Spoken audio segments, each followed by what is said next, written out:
Hello everyone, welcome to study नेटिक। मैं हूं पूजा मेहता और मेरे यूट्यूब चैनल पर आप सभी प्यारे प्यारे बच्चों का वेलकम है। बच्चों, क्लास 11 के अकाउंट्स पढ़ रहे हैं, जिसमें मैं आपको chapter 20 adjustment in financial statement के इलिस्ट्रेशंस करा रही हूं। अभी तक हम कौन सा इलिस्ट्रेशन कहां तक कर चुके हैं? इलिस्ट्रेशन नंबर 11 तक कर चुके हैं। आज यहां पर इलिस्ट्रेशन 12 से देखेंगे, तो स्टार्ट करते हैं। लेकिन उससे पहले आप सभी से रिक्वेस्ट है, मेरे चैनल को ज़रूर ज़रूर ज़रूर सब्सक्राइब करना, लाइक करना, कमेंट करना, और कोई भी यदि डाउट होता है ना तो पूछ लेना। तो स्क्रीन पर सबसे पहले देख लीजिए इलिस्ट्रेशन नंबर 12 को। क्या दिया हुआ है? Following balance are taken from the trial balance of trader as the 31 March 2021। ठीक है, और यहाँ पर ट्रायल बैलेंस दिया है। नीचे क्या दिया है? You are required to show extract of profit and loss account for the year ending 31 March 2021 and the balance sheet as on the date after taking consideration the following. नीचे adjustment दिया है। Make provision for doubtful debts 3% on sundry debtors and make provision for discount on debtors 2%। अब इसमें सबसे important एक चीज़ सबसे पहले देख लेते हैं। क्या देखेंगे मैडम? देखिए, यहाँ पर ट्रायल बैलेंस के अंदर दिया हुआ है प्रोविज़न फॉर डाउटफुल डेट्स, कितना? 6000। ठीक है, साथ ही साथ नीचे एडजस्टमेंट दिया हुआ है। वहां पर क्या लिखा है? नया वाला जो है provision for doubtful dates new, कितना दिया हुआ है? देखिए, ये दिया हुआ है 3%। तो जब में कैसे निकालते हैं पता है ना? 1 लाख के डेटर्स हैं, देखिए ट्रायल बैलेंस में दिया है, और उस पर जब मैं 3% निकालूंगी तो यहाँ पर मेरा न्यू वाला कितना हो जाएगा? 3000। जब नया प्रोविज़न कम हो और पुराना प्रोविज़न ज़्यादा हो तो क्या करते हैं? इसे क्रेडिट साइड लिखते हैं। ये इस तरह का एक क्वेश्चन हमने पहले भी किया था कि जब जो नया वाला प्रोविज़न होता है वो कम होता है और जो पुराना वाला प्रोविज़न है वो ज़्यादा होता है, तो हमें कहाँ पर लिखना होता है? इसे P&L अकाउंट के क्रेडिट साइड में। तो ये कौन सा है? ओल्ड है, और ये कौन सा है? न्यू है। तो यहाँ पर जब हम P&L अकाउंट बनाएंगे तो हम कहाँ पर लिखेंगे? ये चीज़ आपको ध्यान रखनी है। ठीक है, यहाँ पर हम लिखेंगे by provision for doubtful debts. कितना दिया हुआ है? ओल्ड वाला कितना दिया है? 6000। जो अंदर है वो पुराना है, जो ट्रायल बैलेंस के अंदर है वो पुराना है। 6000 दिया है, और नया कितना है? New provision 3000। तो जब हम पुराने प्रोविज़न में से नए प्रोविज़न को माइनस करेंगे तो हमारे पास कितना आएगा? 3000। अब जो बैड डेब्ट्स अंदर की तरफ दिया हुआ है, कहाँ पर? ट्रायल बैलेंस में 2000 रुपये का, उसे यहाँ पे क्या करेंगे? माइनस कर देंगे बैड डेब्ट्स। ठीक है ना, जो ट्रायल बैलेंस में अंदर दिया हुआ है। तो यहाँ पर बाहर कितना आएगा? 1000 आएगा। क्लियर हुआ यहाँ तक? अब यहाँ पर एक चीज़ और दी हुई है नीचे, make provision for discount on debtors 2%। तो यहाँ पर हम क्या लिखेंगे? 2 provision for discount on debtors. तो हम इसका कैलकुलेशन कैसे करते हैं? हमने पहले भी किया है। सबसे पहले जो डेटर्स दिए हुए हैं उसमें से जो 3000 का हमारा ये वाला प्रोविज़न है, कौन सा वाला? नया वाला, उसको हमें करना पड़ेगा माइनस, और उसके ऊपर हमें क्या करना है? 2% का डिस्काउंट लगाना है। तो सबसे पहले मैं क्या करूँगी? 1 लाख में से 3000 को मैं माइनस कर दूंगी। तो यहाँ पर कितना मिलेगा? मुझे मिलेगा 97000। ठीक है ना। अब इस पे जब मैं 2% लगाऊंगी, एक बार लगा के देख लेते हैं, कैलकुलेटर से करके देख लेते हैं। यदि मैं 97000 पे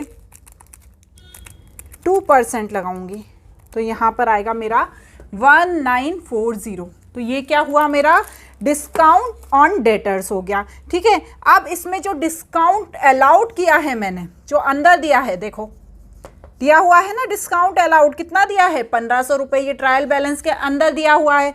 इसको क्या करेंगे? इसको हम ऐड कर देंगे। तो जब यहाँ इसको ऐड करेंगे तो 3440 आ जाएगा, और फिर इसमें से हमें क्या माइनस करना है? जो 1000 रुपये का दिया है provision for discount on debtor, जो ट्रायल बैलेंस के अंदर दिया है, उसे माइनस करेंगे। डिस्काउंट ऑन डेटर्स, तो यहाँ पर आएगा 2440। ये सिर्फ ट्रीटमेंट है किसका, डिस्काउंट या प्रोविज़न का डेटर्स के ऊपर। यदि इस तरह का आपको कोई क्वेश्चन आ जाता है तो आपको इस तरह से ट्रीटमेंट करना है। अब इसको हम बैलेंस शीट में कैसे लिखेंगे, तो बैलेंस शीट में इसको लिखने के लिए क्या करना पड़ेगा, सबसे पहले तो मैं इसको क्लीन कर लेती हूँ। सिंपल है, बैलेंस शीट में ज़्यादा कुछ इसकी प्रोसेस नहीं है। सबसे पहले यहाँ पर मैं लिखूँगी सन्ड्री डेटर्स, कितने दिए हुए हैं, 1 लाख दिए हैं। इसमें से मैंने 3000 को माइनस करना ही है, ये तो हमें पता ही है, तो ये आएगा 97,000। 97,000 में से मैं क्या माइनस करूँगी, provision for discount on debtors. कितना निकला था हमारा डिस्काउंट, ये निकला था ना 1940 को मैं क्या करूँगी, माइनस करूँगी, तो यहाँ आएगा 95060। एक बार और करके देख लेते हैं कितना आएगा, 9700 माइनस 1940, तो यहाँ आएगा 95060। तो इस तरह से हमने क्या किया, पूरा जो अपना ट्रीटमेंट था वो कंप्लीट कर लिया। इसको आप नोट कर लीजिए। इसके बाद हम नेक्स्ट इलिस्ट्रेशन करेंगे, इलिस्ट्रेशन नंबर 13।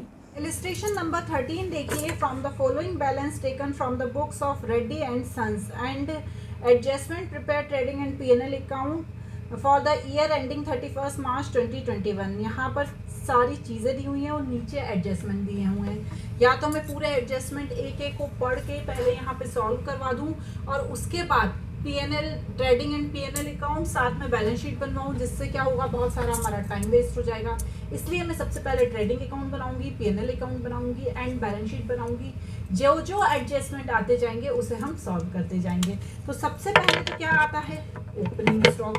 ओपनिंग स्टॉक लिखने से पहले देख लीजिए कि कहीं एडजस्टेड परचेज तो नहीं दी हुई है, तो नहीं, सिंपल सी परचेज दी हुई है। तो यहाँ पर मैं क्या लिखूंगी, 2 ओपनिंग बैलेंस कितना दिया हुआ है, देखिए क्वेश्चन में ओपनिंग बैलेंस मतलब ओपनिंग स्टॉक दिया है 15,000, ठीक है। उसके बाद दिया हुआ है परचेज।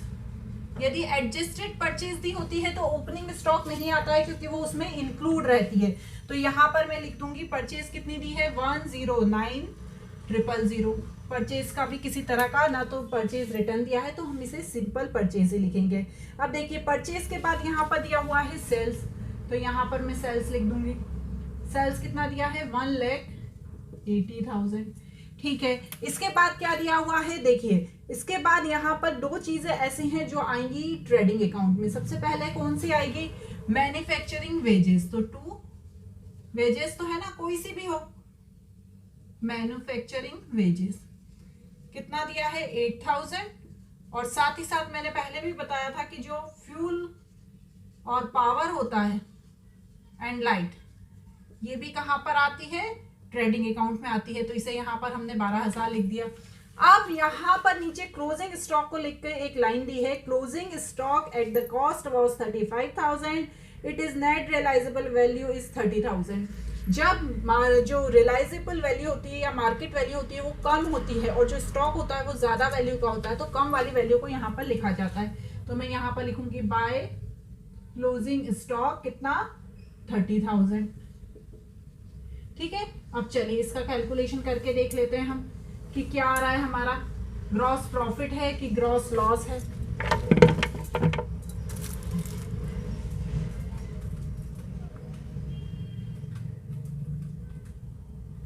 तो यहाँ पर आएगा 2,10,000। जब इसमें से हम ये सब माइनस करेंगे,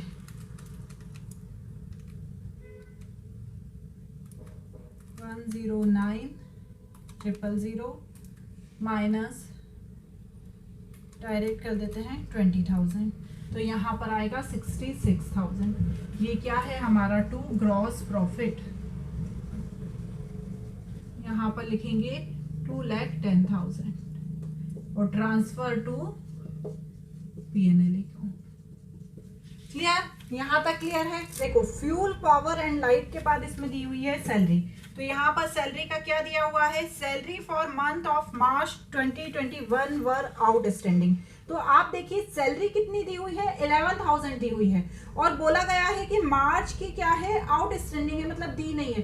तो हम ये लेके चलते हैं कि हर मंथ की सैलरी है 1,000, और यहाँ पर जो 11,000 दी है वो सिर्फ 11 महीने की दी हुई है, एक मंथ की नहीं दी गई है। तो मैं क्या करूंगी, उसमें आउटस्टैंडिंग सैलरी एक मंथ की और ऐड कर दूंगी 1,000। तो सैलरी है 11,000 और प्लस आउटस्टैंडिंग सैलरी 1,000। तो यहाँ पर मेरी टोटल सैलरी कितनी हो गई, 12,000। क्लियर। अब नेक्स्ट क्या दिया है, सैलरी के बाद दिए हुए हैं बैड डेब्ट्स। तो हम क्या करेंगे, बैड डेब्ट्स का ट्रीटमेंट करेंगे। बैड डेब्ट्स के लिए दिया हुआ है write off further 500 as a bad debts and also maintain a provision for doubtful debts 5% on sundry debtors. तो सबसे पहले जो हमारा पुराना वाला बैड डेब्ट्स है, देखिए अंदर दिया हुआ है कितना, उसे लिखेंगे। तो 2 बैड डेब्ट्स 500 रुपए। अब यहाँ पर नीचे लिखा है फर्दर बैड डेब्ट्स हैं 500 रुपए, और तो प्लस फर्दर बैड डेब्ट्स 500 रुपए, ठीक है। और साथ ही साथ एक लाइन और लिखी है उसके बाद, provision for doubtful debts 5% on sundry debtors. तो देखिए बच्चों यहाँ पर एक चीज ध्यान रखना है, जब इस तरह का दिया होता है ना, तो जो पुराने वाले 500 रुपए हैं पहले हमें डेटर्स में से माइनस करने पड़ते हैं। तो डेटर्स कितना दिया है, डेटर्स दिया हुआ है 28,000। यहाँ पर वर्किंग नोट आप नीचे लिखिएगा, डेटर्स है 28,000। अब इसमें से मैं क्या माइनस करूंगी, ओल्ड बैड डेब्ट्स 500। तो यहाँ आएगा 27500, और इस पे मैं क्या निकालूंगी, 5% निकालूंगी। तो निकालिए आप 27500 पे 5%, तो यहाँ पर आया 1375। तो मैं यहाँ पर क्या लिख दूंगी, plus provision for doubtful dates 1375, ठीक है ना, ये 1375 इसे वर्किंग नोट में लिखिएगा नीचे। अब हम क्या करेंगे, इनको प्लस कर देंगे इन तीनों को, तो आएगा 2375। तो ये वाला जो डाउटफुल डेट्स थे ये कौन से थे, न्यू। अब इसमें से हमें लेस करना रहेगा provision for doubtful dates old. तो ओल्ड कितने हैं, देखिए 1000 दिए हुए हैं। कहाँ पर दिए हुए हैं, देखिए ये क्वेश्चन में दिए हुए हैं ट्रायल बैलेंस के अंदर। तो इसको क्या करना रहेगा, हमको माइनस करना रहेगा।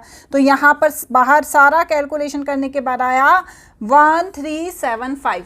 क्लियर हुआ। अब एक और चीज़ है यहाँ पर एडजस्टमेंट में नीचे दी हुई है, क्या दिया हुआ है, to provision for discount on debtors, ठीक है। तो अब हमें यहाँ पर क्या करना है, यहाँ पर मैं इसका वर्किंग नोट में बताती हूँ, provision for discount on debtors. देखिए हमने यहाँ पर 1375 निकाला था, 28,000 में से जब हमने 500 माइनस किया था तो उस पर 5% हमने निकाला था। अब क्या करेंगे, हमें डिस्काउंट ऑन डेटर्स निकालने के लिए पहले 28,000 में से 500 माइनस करना है, साथ ही साथ 1375, मतलब सारे कैलकुलेशन करने के बाद जो अमाउंट आएगा उस पे हमें 2% निकालना है। तो देखिए करके देखते हैं, 27,500 में से जब मैं 1375 माइनस करूँगी तो यहाँ पर आएगा 26,125, और इस पे मुझे 2% निकालना है। तो निकालिए इंटू 2, तो कितना आएगा 522, ठीक है। इसे हम कहाँ पर लिखेंगे, यहाँ पर लिखेंगे। क्लियर हुआ। अब क्या करेंगे हम, सैलरी टू सैलरी, सैलरी तो कर चुके हैं, रेंट टू रेंट। तो रेंट कितना दिया हुआ है, 4000 दिया हुआ है, और डेप्रिसिएशन ऑन फर्नीचर। तो इसमें भी एक झोल है, क्या झोल है, देखिए फर्नीचर पे फर्नीचर कितने का दिया है, 5000 पे दिया है, लेकिन जो उसमें से 1000 रुपये का फर्नीचर है वो हमने 1 अक्टूबर को खरीदा है। तो हम क्या करेंगे, यहाँ पर लिखेंगे फर्नीचर डेप्रिसिएशन, ठीक है। तो सबसे पहले 4000 पे मैं 10% निकालूंगी तो 400 आएगा, और बचे हुए 1000 पे जब मैं 6 महीने के लिए, अक्टूबर का है ना, 10% निकालूंगी तो कितना आएगा, 4000 का 10% 400, और यहाँ पे 50, 450 क्या हुआ, हमारा फर्नीचर पे डेप्रिसिएशन आ गया। तो मैं यहाँ पर 450 लिख दूंगी। यहाँ तक क्लियर है। ठीक है, कोई डाउट तो नहीं है, किसी तरह की कोई ऐसी चीज़ तो नहीं है जो समझ में नहीं आई। अब यहाँ पर आ जाएंगे, यहाँ पर लिखेंगे बाय ग्रॉस प्रॉफिट, कितना दिया है 66,000।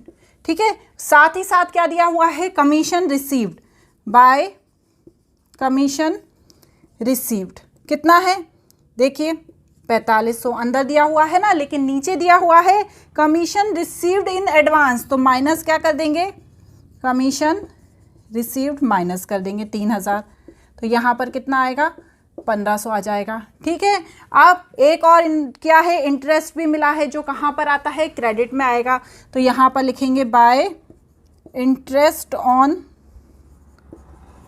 लोन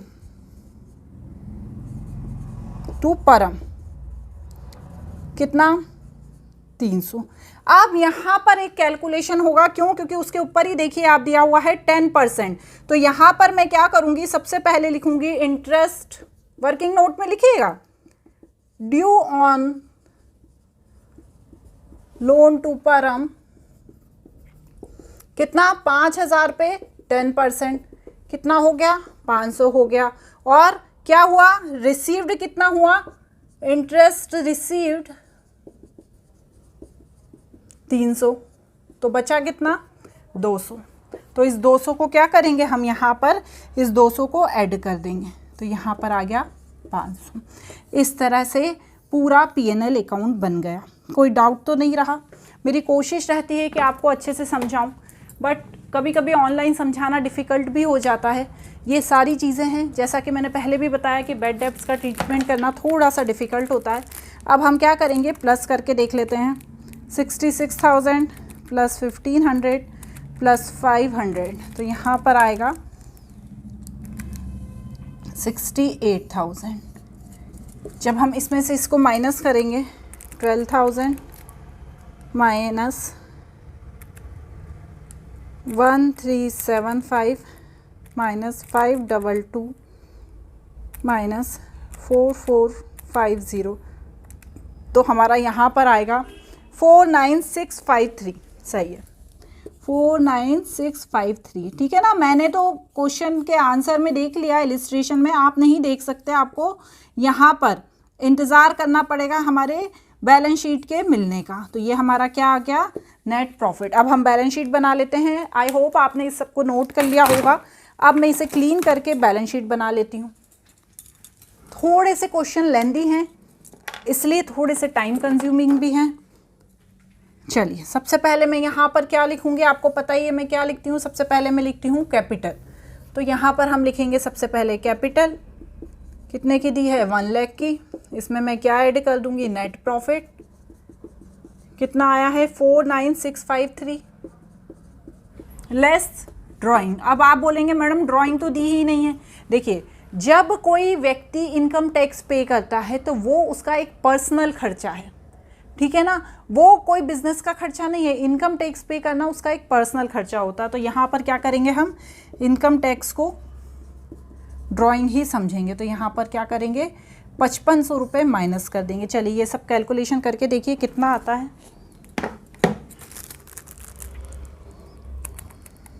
1 लाख प्लस 49653 माइनस 5500, तो यहाँ पर आएगा 144,153। क्लियर। इसके बाद देखिए क्या आएगा, इसके बाद जितने भी लाइबिलिटीज़ हैं, जैसे क्रेडिटर्स, उसे लिख देंगे, कितनी दी हैं 13,000। उसके बाद बिल पेबल, बिल्स पेबल कितने दिए हुए हैं 1600। फिर जो ये रेंट है आउटस्टैंडिंग, जो अंदर दिया है, मैंने आपको पहले भी बताया था कि जो रेंट है वो जब अंदर दिया होता है, ठीक है, ट्रायल बैलेंस के अंदर, तो उसे क्या करते हैं हम, डायरेक्ट बैलेंस शीट में लिखते हैं। तो यहाँ पर हमने लिखना है 600 रुपये।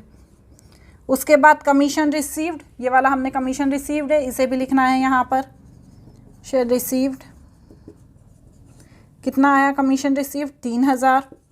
और उसके बाद आउटस्टैंडिंग सैलरी,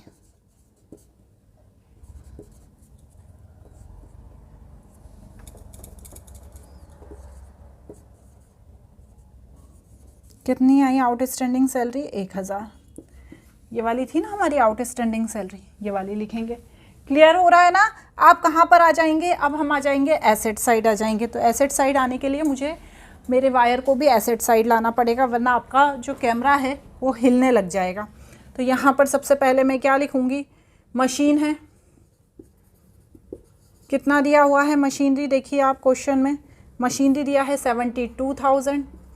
उसके बाद है फर्नीचर, फर्नीचर कितना दिया हुआ है? 5000। इसमें से डेप्रिसिएशन माइनस करूँगी 450। तो देखिए कितना आएगा 5000 में से मैंने जब 450 माइनस किया तो 4550। उसके बाद क्या आएगा? लोन टू परम, इसको भी यहीं पर लिखना है। कितना है लोन टू परम? देखिए 5000, तो इसको मैंने यहाँ पर लिख दिया। ठीक है, उसके बाद जो हमने देखा था यहाँ पे सारा कैलकुलेशन क्या था, एक्रूड इंटरेस्ट वाला परम का, उसे भी यहीं पर लिखना है। एक्रूड इंटरेस्ट टू परम 200 रुपये यहाँ लिखना है। अब सबसे इम्पॉर्टेंट सन्ड्री डेटर्स का जो कैलकुलेशन है, आप सुनते जाइए, मैं करती जाती हूँ। कितना दिया है सन्ड्री डेटर्स? देखिए सन्ड्री डेटर्स दिए हैं 28,000। ये कैलकुलेशन वही है जो अभी मैंने आपको वर्किंग नोट में करके बताया था। तो 28,000 में से जब मैंने फर्दर बैड डेब्ट्स माइनस किए, ठीक है, कितने थे वो? 500। तो यहाँ पे आए थे 27,500 हमने किए थे ना। फिर प्रोविज़न को माइनस किया था, कितना? 1375, तो आया था 26,125।